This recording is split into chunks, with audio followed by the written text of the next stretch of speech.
and I'm going to try to get us back on time. Sorry.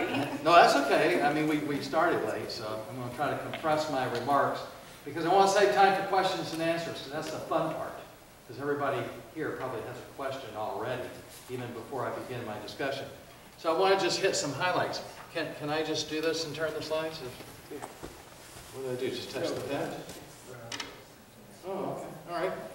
Just briefly, that's the old I-94. If you haven't left the country in a few years, you might still have one in your passport. If you've left more recently, you don't, because they don't give the paper I-94 anymore.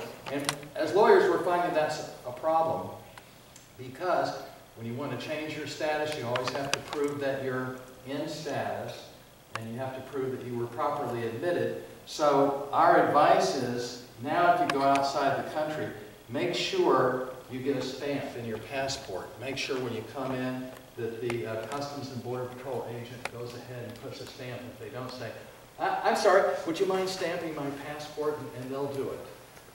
Because if you have the stamp, it's much easier to get your I-94.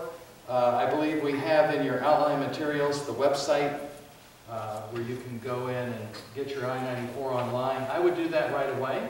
As soon as you come in, go ahead and create your own I-94 form that shows you were properly admitted. Keep that and keep recreating that each time. Well, I want to talk a little bit about F1 visas, but I know you have a great student advisor here, so I don't want to spend a lot of time on that. I did want to hit the high points of OPT and STEM. OPT is really important, optional practical training. This is one of the forms of training. There's also curricular practical training. OPT is what most people do, comes at the conclusion of your study. You need to file for that. You can file 90 days before or up to 60 days after you graduate. Why would you wait? File right away. File 90 days in advance, because you only have 14 months to complete your optional practical training. So if you wait to the last minute, you're going to be burning some of that candle. My other comment is OPT is important. It doesn't just allow you to stay here. This is a way that you can market yourself to a potential employer. This is your opportunity to show what you got. Also, it's a learning opportunity. So be looking for a potential OPT sponsor as soon as you can. You are required on OPT to actually have a training experience, and your foreign student advisor can work with you on that. It needs to be experience that's related to your major. You can't just stay here a year and stay on the beach. You have to be engaged in practical training. But I think more importantly, it's an opportunity for you to get into your field, maybe make some contacts, because many of you might like to stay here, get an H-1B, and actually work. The other thing I suggest when you're looking for OPT, find out if that employer sponsors people on H-1B. My favorite example is Verizon. Verizon loves to hire engineers. They love Indians, by the way. They go everywhere and try to find every Indian engineer. And after OPT, they will not sponsor them. No. It's against their company philosophy. Bad philosophy. So you know what they do? All these engineers have to go find another job at a smaller company. Then that company rents them back to Verizon at a higher rate. And then the company makes money on the rental. So find out in advance if your OPT employer is open or willing to sponsor you for an H-1B, because there are plenty of people that are willing to sponsor you for an H-1B. So check that out. Don't just jump. The other issue, of course, is you're in the STEM field. How many people here are in the STEM profession? Let me see. Oh, good number. Well, you may know that you have an eligibility for a 17-month STEM extension of OPT. So you can do a year after you graduate, then you can apply for a 17-month extension. The requirements are you have to be on the STEM list. By the way, I included the STEM occupations in your handout. So if you can find your major in there, you know you're all set for that. That you haven't had the 17-month extension before, and that you're in good status at the time you apply for it. So don't fall out of status and say, yeah, I think I'm ready for that 17-month now. You have to be in status, have not used it before, and be on the STEM list. And that's an amazing opportunity for those of you that are in the STEM field to extend your OPT. You have a better chance to find that employer that's willing to sponsor you on the H-1B. Let's see if I can get through this. The cap gap.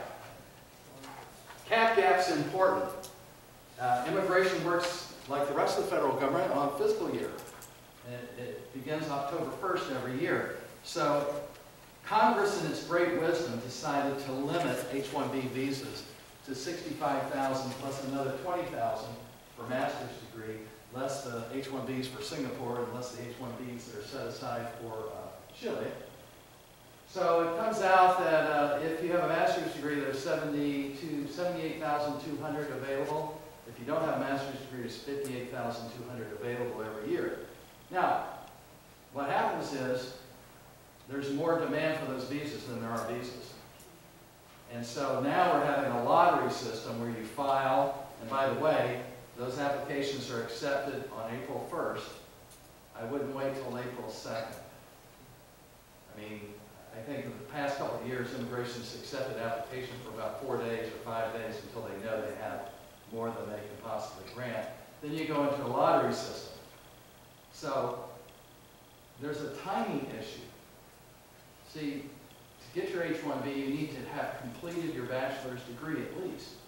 And when do people with a bachelor's degree graduate, for the most part? May or June. And file in April, on April 1st.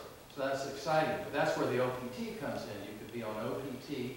OPT could take you to June of the following year. So you should be on OPT when that April deadline comes around. Cap gap says, if you're in proper status, if you're in OPT status, on April, when you file your H-1B application, which hopefully is on April 1st, because if it's not, you're late. You're late. So on April 1st, that application has to be received, not filed, received on April 1st. If you're in OPT status on April 1st, then you can remain in OPT status until October 1st when your visa will become valid. So it bridges you across the gap. Very nice rule, very handy. A couple of requirements. You have to be in valid status, and oh, by the way, your H-1B visa application has to be approved, which means you have to be selected in the lottery, so there's a little risk factor there, and your application has to be approved. But assuming it's approved, then you'll be extended all the way until October 1st. Your change of status will take you right from OPT, cap gap OPT, right into H-1B status. The H-1B visa is what everybody wants. Because that's a 3-year work permit with an extension possible for 3 years. Just basically, the requirements for the H-1B, and I just want to hit on this briefly, but I think you ought to have the big picture. This is what every college graduate that wants to stay in America is looking at, unless you're getting married to an American.